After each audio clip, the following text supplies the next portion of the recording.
کی 5ویں اپنے بھائیوں کو تسلی اور اطمینان دیتا ہے،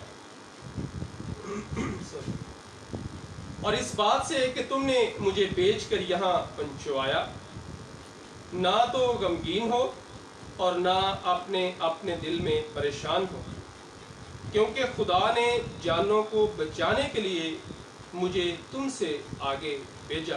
8ویں بس تم نے نہیں بلکہ خدا نے مجھے یہاں بھیجا، اور اس نے مجھے گویا فرعون کا باپ اور اس کے سارے گھر کا خداوند اور سارے ملک مصر کا حاکم بنایا۔ تم نے نہیں بھیجا مجھے، ظاہری طور پر تم نے میرے ساتھ سازش کی، مجھے مارنے کی سازش کی، مجھے قتل کرنے کی سازش کی، لیکن در حقیقت یہ تم نے نہیں کیا، یہ خدا کا خاص منصوبہ تھا، یہ خدا کا خاص پلان تھا۔ اب تم اس بات کے لیے غمگین یا پریشان نہ ہو، خدا نے مجھے بھیجا ہے اور آج میں ملک مصر پہ حکومت کر رہا ہوں اور آپ سب کے لیے برکت کا وسیلہ ہوں۔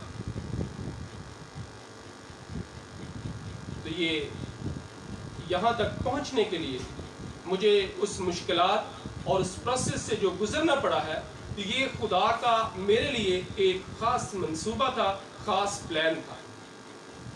تو میرے عزیزو، خدا جس کو سرفراز کرنا چاہتا ہے اس کو مشکلات اور پروسیس جیسے آزمائشوں جیسے پروسیس سے ضرور گزارتا ہے۔ اسی طرح ابراہم کی نسل میں سے دیکھ لیتے ہیں کہ جب ابراہم کی بیوی سارہ نے جب اس کا جو ستیلا جو بیٹا تھا اسماعیل اور اس کی ماں ہاجرہ کو گھر سے نکال دیا جاتا ہے، کیوں نکال دیا جاتا ہے؟ اس لیے پیدائش اس کا 21واں باب اس کی 9ویں اور 12ویں آیت میں مرقوم ہے، وقت نہیں آپ اس کو خود ریڈ کر سکتے ہیں، یہاں پہ مرقوم ہے کہ سارہ نے کہا کہ اس سے پہلے، اب یہ بڑا ہو رہا ہے، اس سے پہلے کہ میرے بیٹے اسحاق کا یہ حصہ دار بنے، اس کی پراپرٹی کا وارث بنے، اس کو گھر سے نکال دیتے۔ اس بات کے لیے گو ابراہم پریشان ہوا، غمگین ہوا، لیکن خدا نے ابراہم کے ساتھ ہم کلام ہوا کہ تو اس بات کے لیے پریشان نہ ہو، ان کو جانے دے، میں اس کی نسل کو بڑھاؤں گا۔ سو خدا نے اسے سنبھالا، اسے ترقی دی، اسماعیل کی نسل بڑھی اور اسماعیل کے 12 بیٹے پیدا ہوئے، اور وہ جو 12 اس کے بیٹے تھے وہ اپنے جو قبیلے ہیں، اپنے اپنے قبیلے کے سردار مقرر ہوئے، اور ان کے بیٹوں کے نام سے جو چھونیاں ہیں، بستیاں ہیں، وہ نامزد ہوئی۔ خدا نے ان کو برومند کیا، خدا نے ان کو ترقی دی، سرفرازی دی۔ جب ہاجرہ اسماعیل جو چھوٹا سا تھا، اس کو ایک وقت آتا ہے کہ جب ابراہم نے اس کو ایک مشق پانی کی دی، روٹی دی، اور وہ جنگل میں چلی جاتی ہے اور وہاں پہ پانی بھی ختم ہو جاتا ہے، وہ بے دل ہو جاتی ہے، وہ ایک اس کو جاڑی میں رکھ دیتی ہے اس انتظار سے کہ میں اس، اور دور بیٹھ کے دیکھتی ہے کہ میں اس کو مرنا دیکھ نہ سکوں۔ خدا کا فرشتہ اسے ہم کلام ہوتا ہے کہ میں نے اس بچے کی دعا کو سن لیا ہے، اور خدا نے اس کو سربلند کیا، خدا نے اس کو ترقی دی، سرفرازی دی، اور خدا، اور پھر اس کے بعد جو اسماعیل ہے 137 برس اس نے زندگی پائی۔ اس کے بیٹوں، جیسے میں نے پہلے ذکر کیا ہے کہ اس کے 12 بیٹے جو پیدا ہوئے وہ اپنے اپنے قبیلے کے سردار مقرر ہوئے۔ خدا نے اتنا رومن کیا، اس کو عزت دی، ترقی دی۔ یہ خدا کا اپنا ایک پلان ہوتا ہے، منصوبہ ہوتا ہے۔ میرے عزیزو، اگر آج آزمائش ہے، اگر آج مشکل کا وقت ہے، تو کل ایسا نہیں ہو، کل ہمارے لیے خوشحالی ہے۔ اور خدا کا یہ خدا میرے عزیزو کسی گناہگار کی موت نہیں چاہتا ہے، کسی گناہگار کی ہلاکت بھی نہیں چاہتا ہے، اور وہ کسی انسان کو اس کی آزمائش سے زیادہ، اس کی برداشت سے زیادہ اس کو مشکل میں بھی نہیں ڈالتا ہے۔ وہ آج بھی ہم سے بہت پیار کرتا ہے۔ آزمائش کا آ جانا، آفت کا آ جانا، وبا کا آ جانا، یہ خدا جس سے پیار کرتا ہے اس سے تلقین بھی کرتا ہے اور اس کو تنبیہ بھی کرتا ہے، اس کو سکھاتا بھی ہے۔ اس کے بیہائنڈ بھی خدا کی خاص محبت ہے، وہ اس لیے کہ کوئی جان اس کی بادشاہت سے باہر نہ رہ جائے۔ وہ آج بھی ہم سے بہت پیار کرتا ہے، اور اسی لیے یہ آج تھوڑی سی آزمائش ہے، مشکل ہے، پریشانی ہے، لیکن کل ایسا نہیں ہوگا۔ خدا ہمیں برومند کرے گا، خدا ہمیں سرفراز کرے گا، سربلند کرے گا، اور اپنی بادشاہت کے لیے، اپنی آمد ثانی کے لیے گو ہمیں وہ تیار کر رہا ہے، تاکہ جب وہ آئے تو ہم ہوا میں اڑ کر اس کا استقبال کریں اور پھر ہمیشہ اس کے ساتھ رہیں، اس کی بادشاہت میں شامل ہو، جہاں خوشیاں ہی خوشیاں ہوں گی، شادمانیاں ہوں گی۔ اسی طرح ایک اور اگزامپل، یعقوب اپنے ماموں لابن کے پاس جاتا ہے، اور اس کی جو بیٹی ہے راخل اس سے شادی کرنا چاہتے ہیں، اور ان کی ڈیل ہوتی ہے۔ اس کا ماموں لابن کہتا ہے کہ تو 7 سال میری خدمت کر، تو پھر میں تیری شادی اس کے ساتھ کر دوں گا۔ 7 سال مدت پوری ہونے کے بعد اس کا ماموں جو ہے وہ دھوکے سے اس کی شادی لیا کے ساتھ کروا دیتے ہیں، اور پھر کہتا ہے کہ 7 سال اب اور میری خدمت کر۔ بالآخر خدا اس کو گائیڈ کرتا ہے، اس کو سکھاتا ہے، اور وہاں سے وہ فرار ہو جاتا ہے، نکل جاتا ہے اپنی بیویوں اور بچوں کے ساتھ، اور خدا اس کو بہت سربلند کرتا ہے، ترقی دیتا ہے۔ لیکن اس سے پہلے اس نے بہت عرصہ تک اپنے ماموں کے ہاں بہت مشکلات دیکھی، آزمائشیں دیکھی، پریشانیاں دیکھی، حالات دیکھی، لیکن ایک وقت آیا کہ خدا نے اس کو بہت عزت، شہرت اور دولت سے نوازا، ترقی دی، سربلندی دی۔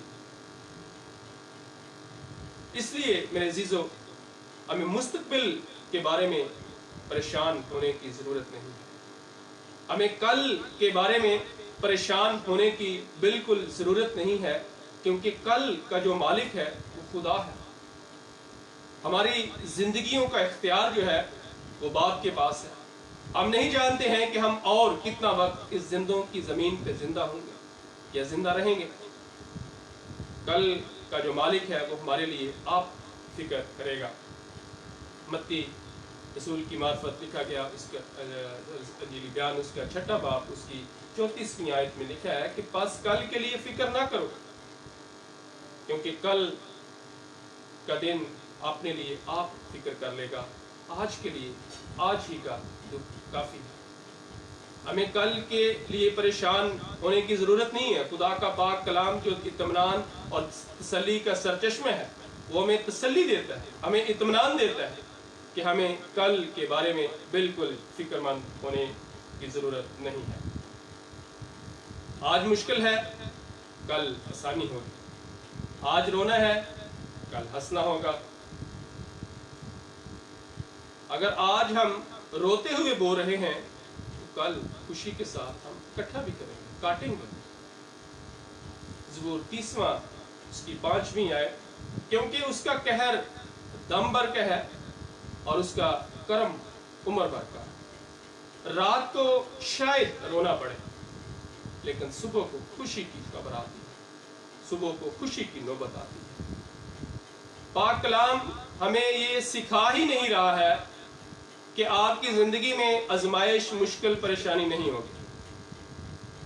پاک کلام ہمیں یہ سکھاتا ہے کہ شاید رات کو آپ رونا پڑے، یعنی کہ رونا، مشکل، پریشانی، آزمائش، یہ تو حقیقت ہے، لیکن اس کے بعد خدا کا زندہ پاک کلام جو اطمینان اور تسلی کا سرچشمہ ہے، وہ ہمیں دوسرے حصے میں اطمینان بھی عطا فرماتا ہے، تسلی کی نوید بھی دیتا ہے، لیکن صبح کو خوشی کی نوبت آتی ہے۔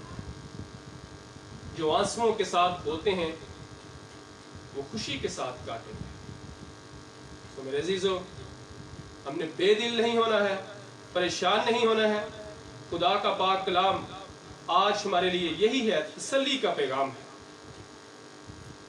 کہ ایسے پروسیس میں، ایسے مشکلات کے عالم میں ہم نے ایمان کا دامن تھامے رکھنا ہے، ایمان میں مضبوط رہنا ہے، اپنا توکل، اپنا یقین، بھروسہ جو ہے وہ خداوند پر رکھنا ہے۔ بلا ناگہ ہم نے دعا کرنی ہے، اور دعا ہی ہر طرح کی آزمائش سے، مشکل سے نکلنے کا ایک بہت زبردست اور اچھا